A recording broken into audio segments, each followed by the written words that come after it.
Shalom, shalom, boa tarde. Estamos nesse dia de domingo, hoje pelo calendário gregoriano, nós estamos no dia 13 do mês de setembro do ano 2020.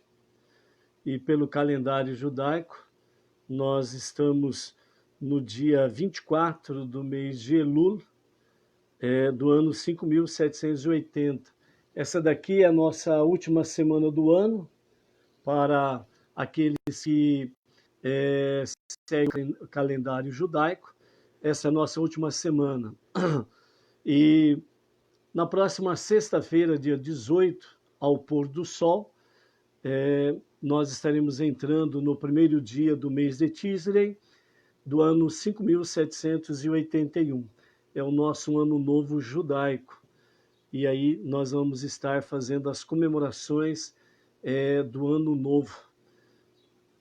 Até que o pessoal vai chegando aí, quero iniciar essa live desta tarde com o Salmo número 1. O princípio, né? O princípio tudo começa com 1. E antes que o universo existisse, o princípio começou com 1, que é o próprio Eterno, aquele que é único, indivisível e incorpóreo, né? O Todo-Poderoso, o único Criador de todas as coisas. Então, o Salmo número 1, ele diz assim: Bem-aventurado o homem que não segue os conselhos dos ímpios, não trilha o caminho dos pecadores, e nem participa da reunião dos insolentes, mas, ao contrário, se volta para a lei do Eterno e dia e noite a estuda. Ele será como a árvore plantada junto ao ribeiro, que produz seu fruto na estação apropriada e cujas folhagens nunca secam. Assim também florescerá tudo quanto ele fizer.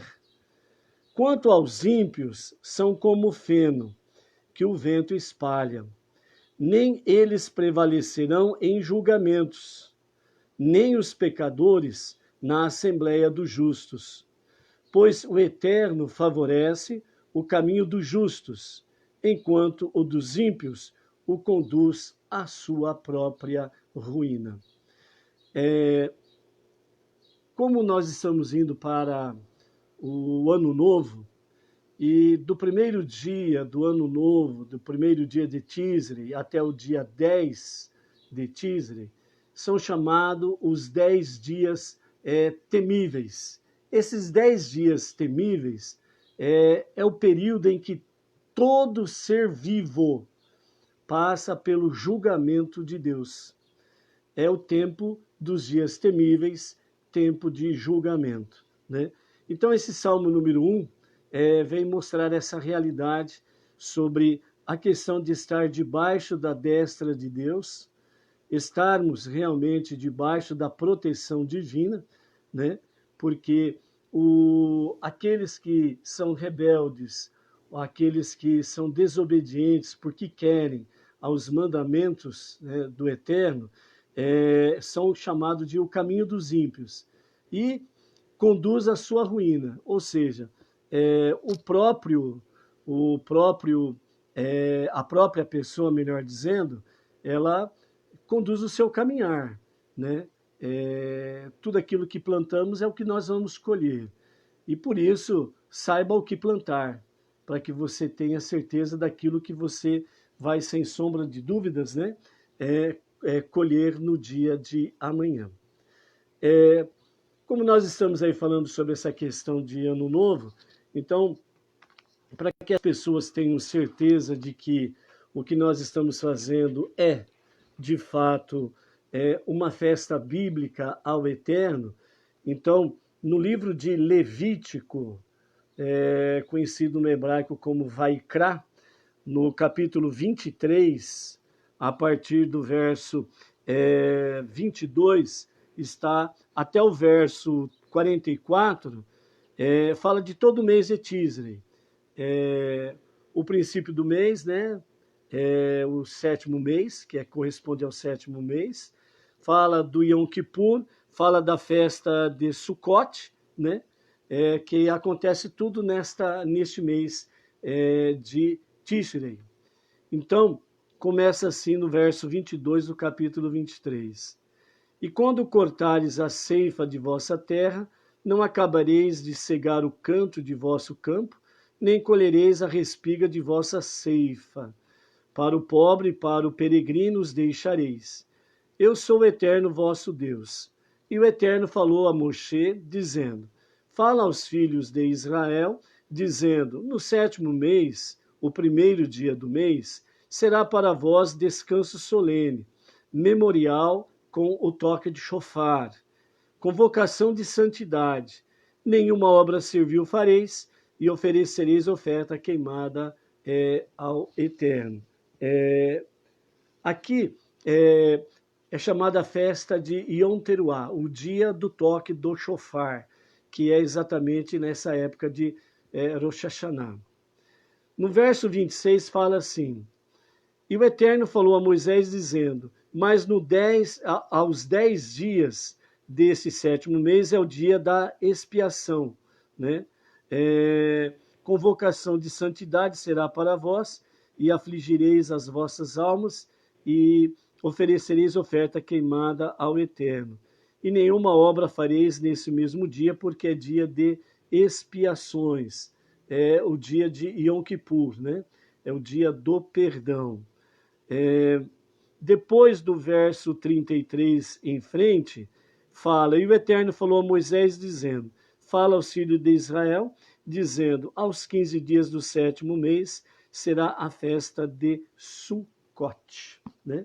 Então, são essas festividades que nós temos aí pela frente, e dessa forma aí, né, nós estaremos fazendo as comemorações do Ano Novo, Yom Kippur, e o dia de Sukkot também, certo? Como nós falamos, e os sábios nos ensinam pela Torá, os 5 primeiros livros da Bíblia, nos fala exatamente sobre os dias de julgamento. Então, primeiramente, nós temos que ter uma visão.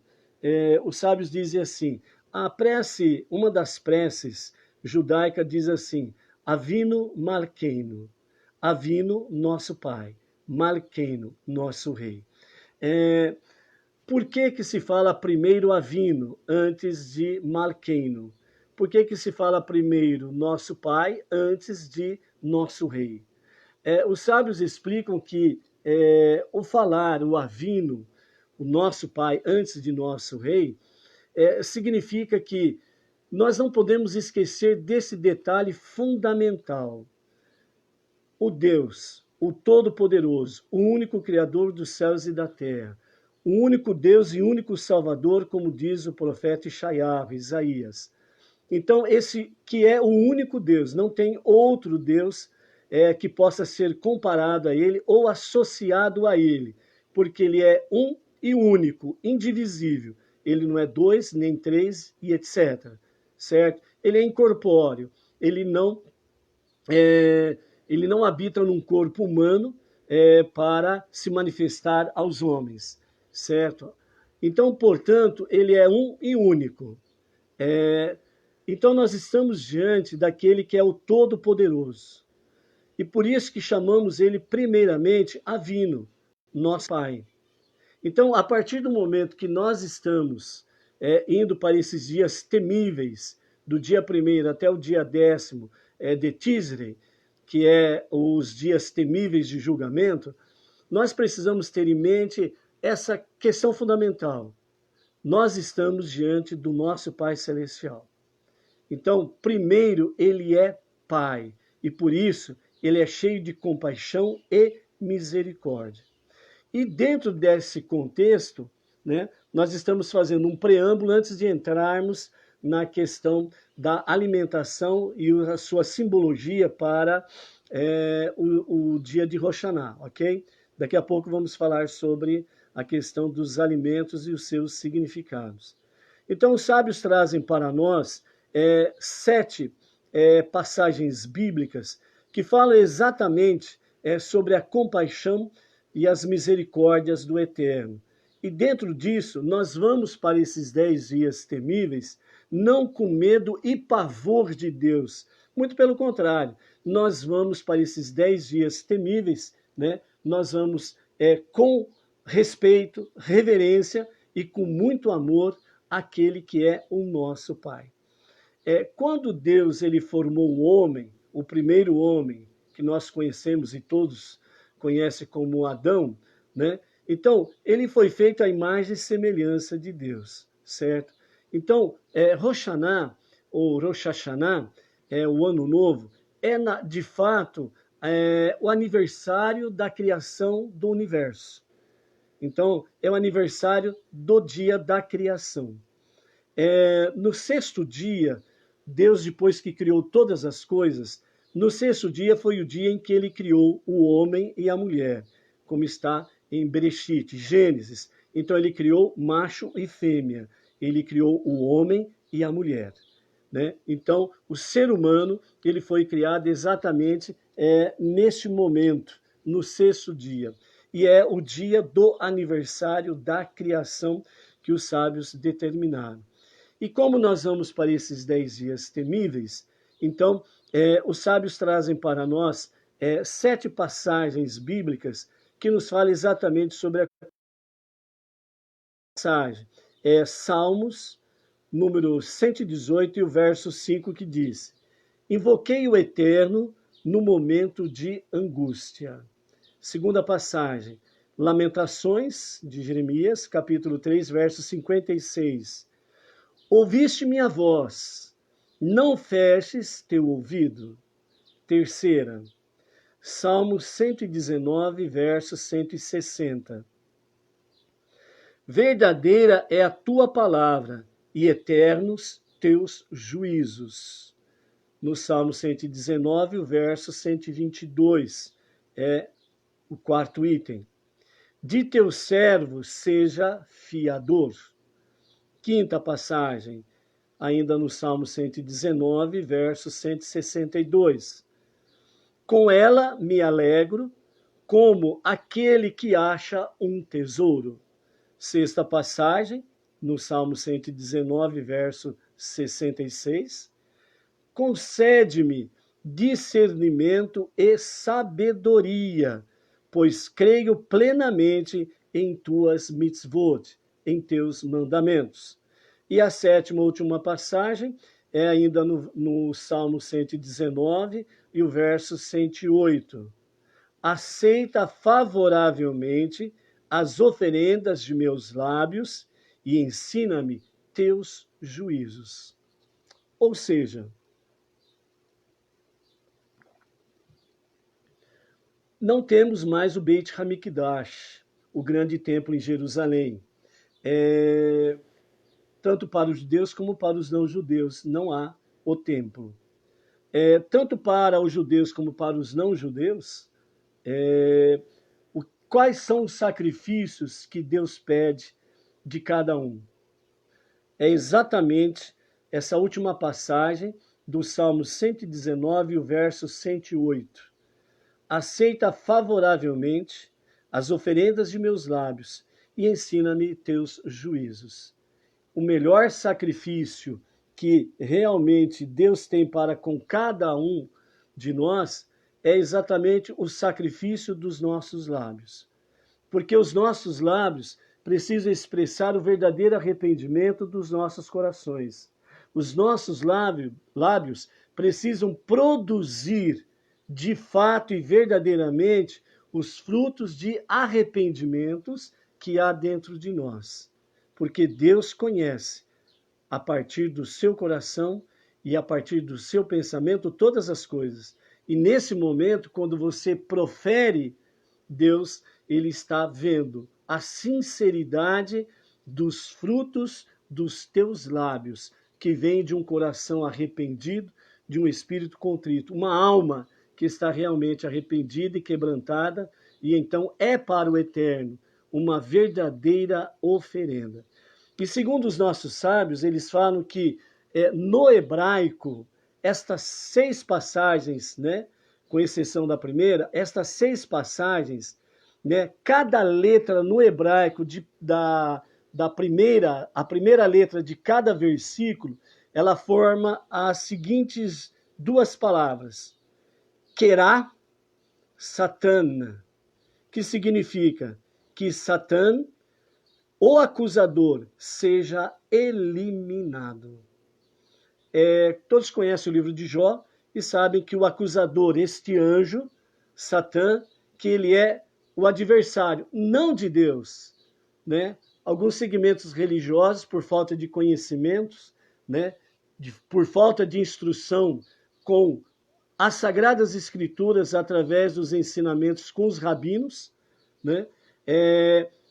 Distorcem essa palavra.